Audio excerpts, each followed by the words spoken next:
Hi friends, ఈరోజు మళ్ళీ మీకోసం ఇంకో రెసిపీతో వచ్చేసాను. అదేంటంటే క్యారెట్ రైస్ అనమాట. క్యారెట్ టొమాటో రైస్ అనొచ్చు. ఇలా ఒకసారి ట్రై చేయండి, చాలా బాగుంటుంది. క్యారెట్ తినరు కదా చాలామంది పిల్లలు. మా ఇంట్లో పిల్లలైతే తినరు. అందుకే నేను వాళ్ళ కోసం ఇలా చేసి పెట్టాననమాట. ఇష్టంగా తిన్నారు. మొత్తం ఖాళీ చేసేంత బాగుంటుంది. ట్రై చేయండి, ఓకేనా? వీడియోలో చూపించిన విధంగా. ఇంకా 2 మీడియం సైజు ఉల్లిపాయలు కట్ చేసుకున్నాను. ఇంకా మిగిలిన ఉల్లిపాయలు వేరే రెసిపీ కోసం వాడుతున్నాను అనమాట. ఇంకా క్యారెట్ మాత్రం 2, టొమాటోస్ 2 సరిపోతాయి. ముందుగా అయితే క్యారెట్ని మిక్సీ జార్లో వేసుకొని చక్కగా మిక్సీ పట్టుకొని, అది నలిగిన తర్వాత టొమాటో కూడా వేసుకొని చక్కగా మిక్సీ పట్టేసుకోవాలి పేస్ట్ లాగా, ఓకేనా?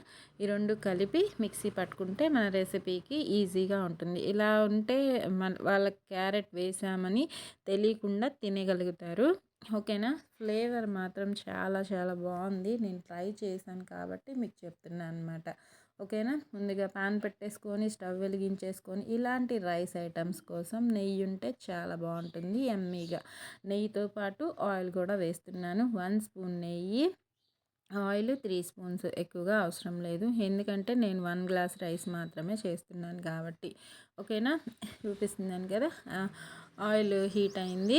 ఇంకా నెయ్యి ప్లస్ ఆయిల్ హై ఫ్లేమ్లో పెట్టేసుకొని మనకి వీలున్న మసాలా దినుసులు వేసుకోండి. మీ దగ్గర ఏవి ఉంటే అవి. నేను చెక్క, లవంగ, యాలుకలు, అనాస పువ్వు వేసుకున్నాను అనమాట.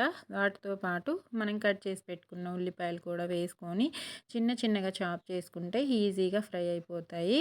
అవి ఈ కలర్ వచ్చిన తర్వాత అల్లం వెల్లుల్లి పేస్ట్ కూడా ఫ్రెష్గా పట్టుకోండి, టేస్ట్ డబుల్ అవుతుంది. ఎప్పుడు చెప్పే విషయమే. ఒక 1 స్పూన్ దాకా వేసుకొని చక్కగా కొత్తిమీర, పుదీనా వేసుకొని దాంతోపాటు ఇంకా మనం రెడీ చేసి పెట్టుకున్న ఈ పేస్ట్ని వేసుకోవాలి. అవి ఫ్రై అయ్యి పచ్చివాసన పోయిన తర్వాత అల్లం పేస్ట్, ఓకేనా? ఆ పేస్ట్ కూడా వేసుకొని చక్కగా పచ్చివాసన పోయేంతసేపు మిక్స్ చేసుకొని హై ఫ్లేమ్లో ఒక 3 మినిట్స్ చక్కగా పచ్చివాసన పోతుంది. లో ఫ్లేమ్లోకి మార్చుకొని ఒక 10 మినిట్స్ మగ్గించుకుందాము. అప్పుడు అది బాగా ఫ్రై అయినట్టు అవుతుందన్నమాట. 10 మినిట్స్కి ఇలా ఉంటుంది టెక్స్చరు. ఇంకా లో ఫ్లేమ్లోనే ఉంచుకోవాలి. పసుపు 1/2 స్పూన్ వేసుకున్నాను. క్యారెట్ కాస్త స్వీట్గా ఉంటుంది కాబట్టి దాన్ని కట్ చేయడం కోసము కారం ఒక హాఫ్ స్పూన్ సరిపోతుంది.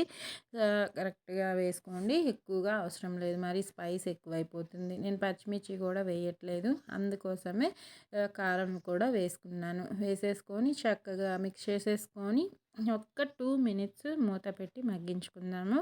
ఎందుకంటే కారం పచ్చివాసన పోవాలి కాబట్టి. ఇలా ఉన్న తర్వాత దీనిలో నేను పాలు వేసుకుంటున్నాను.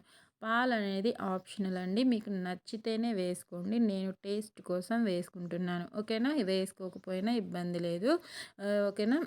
ఇంకా పాలు కూడా ఒక టీ గ్లాస్ మాత్రమే వేసుకున్నాను. వేసుకొని చక్కగా మిక్స్ చేసుకొని ఆ పాలు కూడా దగ్గర పడేంతసేపు ఉడికించుకుందాము.